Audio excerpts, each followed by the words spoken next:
আজকে আমি হাতে মেখে গরুর মাংস রান্না করব। 1 কাপ পেঁয়াজ কুচি দিয়ে দিচ্ছি, 2 টেবিল চামচ মরিচ গুঁড়ো দিব। এরপর গুঁড়া মশলাগুলো দিতে থাকবো যথাক্রমে ধনিয়া, হলুদ, জিরা।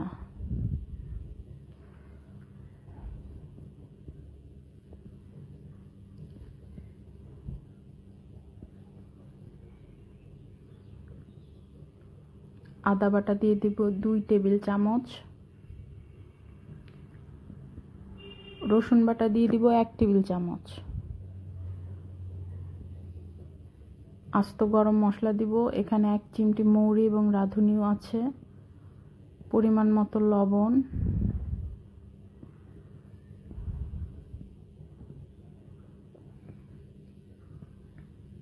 এখন সিদ্ধ করা কলিজাগুলো দিয়ে দিচ্ছি। আমি হলুদ এবং লবণ দিয়ে কলিজাগুলো আগে সিদ্ধ করে নিয়েছি বাড়তি রক্তগুলো ফেলে দেওয়ার জন্য।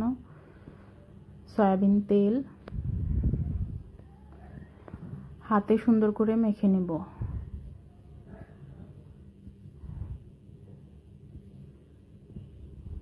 মাখামাখি শেষ, আমি হাত ধুয়ে একটু পানি দিয়ে দিব।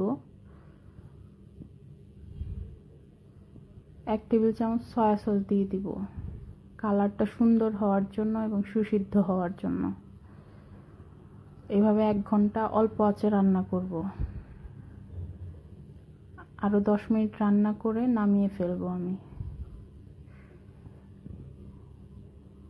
হয়ে গেল হাতে মাখা গরুর মাংস। ইয়াম্মি।